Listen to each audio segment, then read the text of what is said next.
Wapenzi watazamaji wa Indundi TV, I hope mko wengi ambao mkitufuatilia. Kama kawaida yetu tunakuwa tunatembelea wachezaji wa timu ya taifa, makocha, pia mapresidenti wa timu mbalimbali.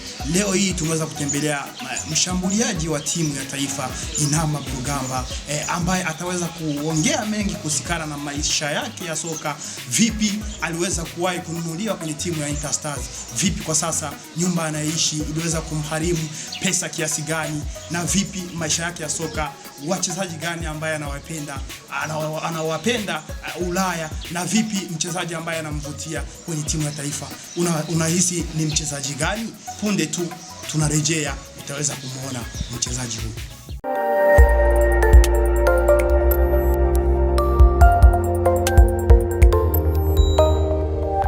Leo hii tuko na mshambuliaji ambaye ni nahodha wa timu ya taifa Inamba Mrugamba, Ndikumana Yamin Suleiman. Ndikumana Yamin Suleiman, uko hapa nchini. Watu wanataka kujua kipi ambacho kimeweza kuleta hapa nchini. Ndio mimi nimekuja kwenye likizo ya muda mfupi na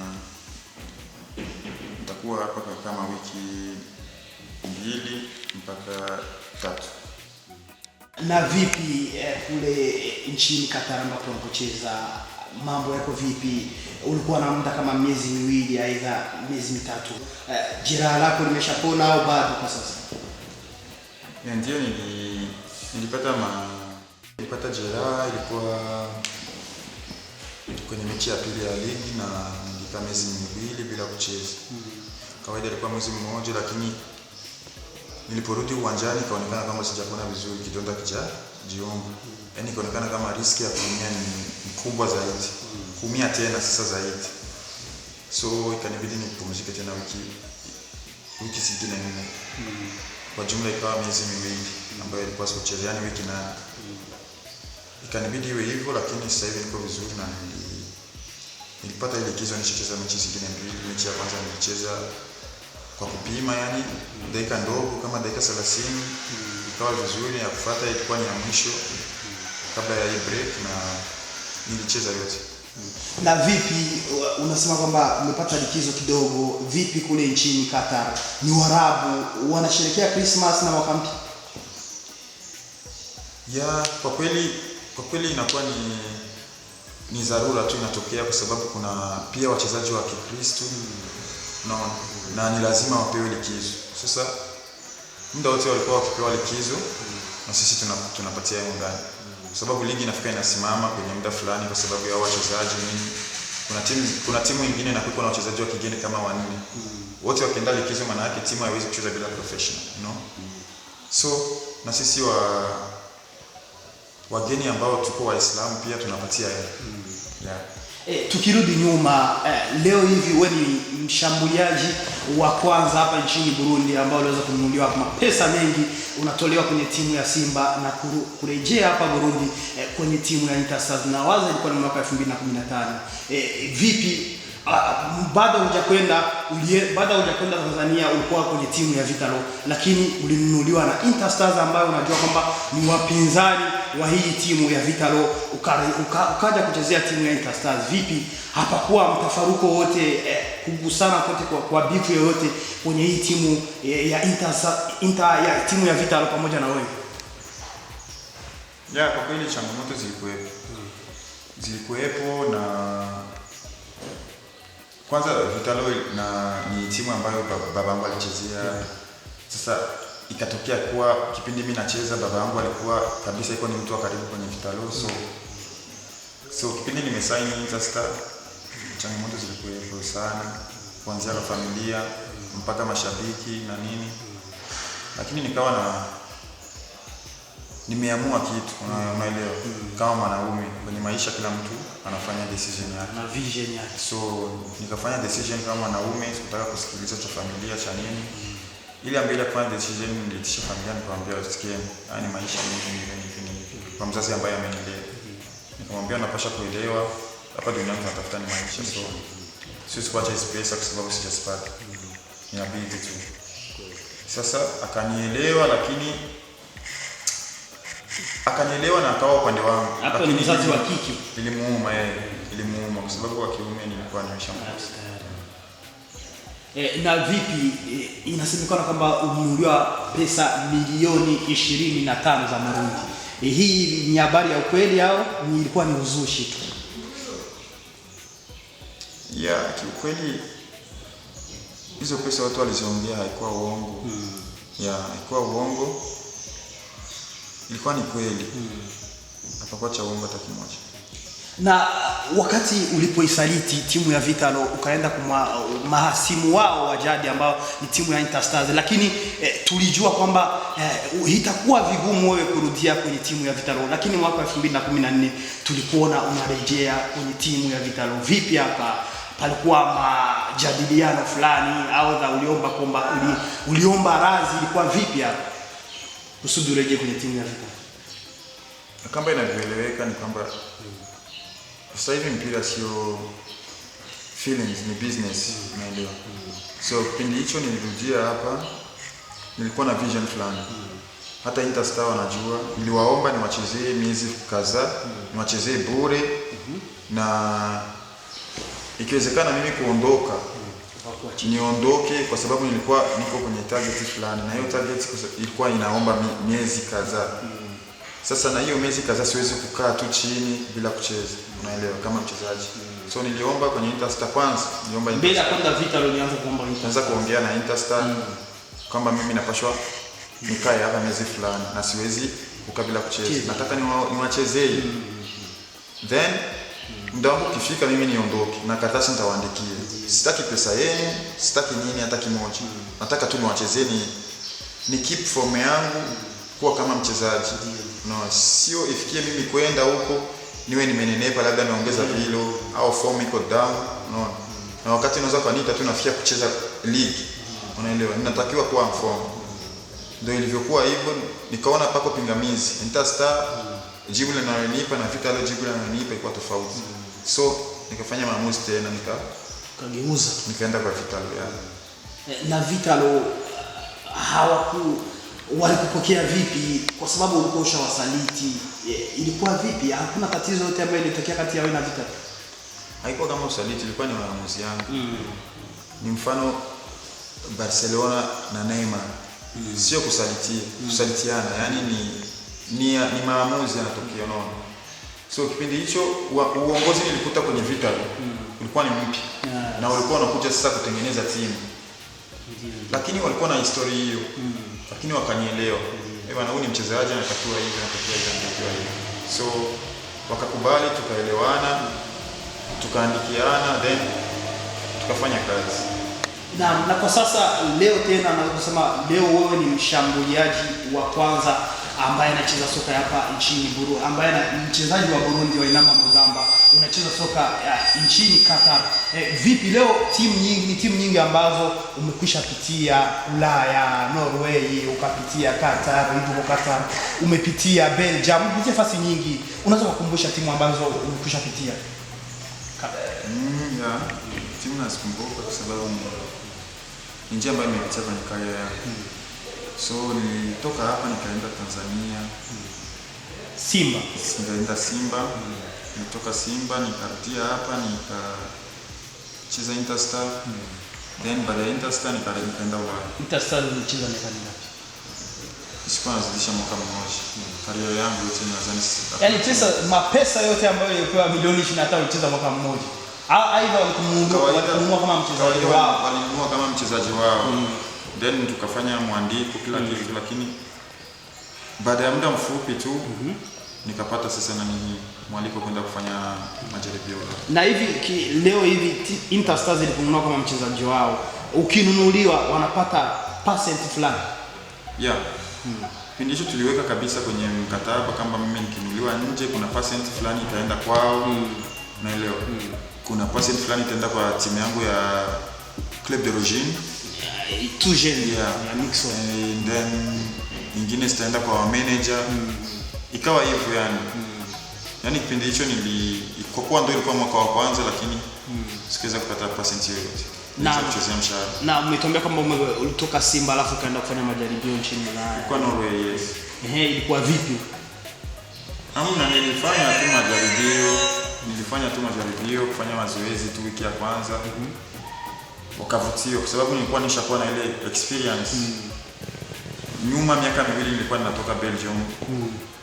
Nilijua tu labda majaribio naenda tu kwa sababu timu haiwezi kugharamia tiketi na nini. Uende tu kufanya mazoezi alafu ikurudishe. Nilikuwa najua kama hakuna kitu kama hicho, lakini nikajua kama ni kitu cha kawaida Ulaya kukutumia na kukurudisha. So nilienda pale na objective moja, nasema sasa hivi sirudi Burundi. Kwa kuwa ndoto zangu kucheza mpira hapa ndo kwenye maiti na lala. So nilijiweka hivyo mkichwa na nilijituma hivyo, and then baadaye wakanipenda. Kwanza umri ulikuwa mdogo na nilikuwa niko na quality ya kusema kwamba miaka 5 unaweza kutokea mtu mwingine. So wakanikipu hivyo. Tulikuuliza timu ambazo umezitia, umefika kwa Norway, baada ya Norway ilikuwa vipi nchi zingine? So baada ya Norway kipindi hicho nilikuwa sichezi sana. Yaani Norway walinichukua kama kwa future yani. Unaelewa? Yaani kwamba kunilea hata miezi 6 afu ndo watanitumia. Sasa kwa hiyo miezi 6 nikawa niko mchezaji tegemeo kwenye timu ya taifa. Unaelewa? Wanashangaa mtu atumiwi alafu anaenda kwenye timu ya taifa na anafunga magoli. Wakawa wanafuata mechi zangu. Sasa hicho kipindi nilikuwa nafunga magoli kweli kwenye timu ya taifa. Nikirudi huku wanakiangalia mimi ndio nimefunga. Wanaona huyu mtu vipi? Acha tumpe chance. Baada ya kunipa chance match dakika ndogo 5, 10 nini, nikawa sijazoea ile kucheza kwenye baridi na nini, unaelewa. So ikafikia muda kwenye match 3. Wakaona kama siwezi kucheza kwenye baridi. Wakasema acha wanikipe nyingine miezi 3 mpaka kwenye summer. Then wataona nini. Na wakanambia kabisa kama itakuwa ni baridi labda mtazoea kuanzia kwenye summer. So zile mechi nilikuja kucheza hapa, kuna manager alikuwa ananifuatilia wa Belgium. Mechi zangu zote alikuwa kufuatilia. Na yeye akapenda quality yangu. So kukatokea shida, kuna timu ya daraja la pili iko na ambition ya kupanda daraja la kwanza. Belgium. Inatafuta mchezaji wa hii quality. Kwa sababu walikuwa na mchezaji wa quality kama yangu, lakini alikuwa ameumia na yeye. Anapaswa kukaa miezi 6 mpaka 8. Ikabidi utafikie wewe uje uzibe tena. Ikabidi aulizwe kama iko na mchezaji kama huyu. Akasema hakuna shida. Akaniitisha. Kipindi hicho ndo namaliza ligi Norway. Kanibidi niende Belgium. Nilikuwa niko kwenye transit ya wiki moja. Then nikawa niko kwenye form, natoka kule kufanya mazoezi, ligi imeisha, sinakuja sasa naondoka. Pale katikati sasa pale sinjo wako kwenye mercato. So wakaandaa mechi ya kirafiki, bwana mchezaji huyu. Tumpime. Kama mimi sio mchezaji wa kupima. Mimi natoka kwenye ligi huko daraja la kwanza, afu hapa daraja la pili nje kupima. Wanaweka pesa nzuri bla bla bla. So nasema okay. Andaa mechi moja tu, mcheze mechi moja, usiku wake niondoke. Kaandaa mechi hiyo, siku nitaondoka. Kanibidi mimi nicheze hiyo mechi. Mechi kwa vizuri. Ikaonekana kama nimekuja niko kweli kwenye form. Nikafunga goli 2 na nini, na quality ambayo kwa nataka ni yangu. Ndikumana ni Selemani uko kwenye timu ya taifa. Inasemekana kwamba muda si mrefu unaweza ukastaafu kwenye timu ya taifa. Vipi hii habari, ni kweli ama ni uzushi?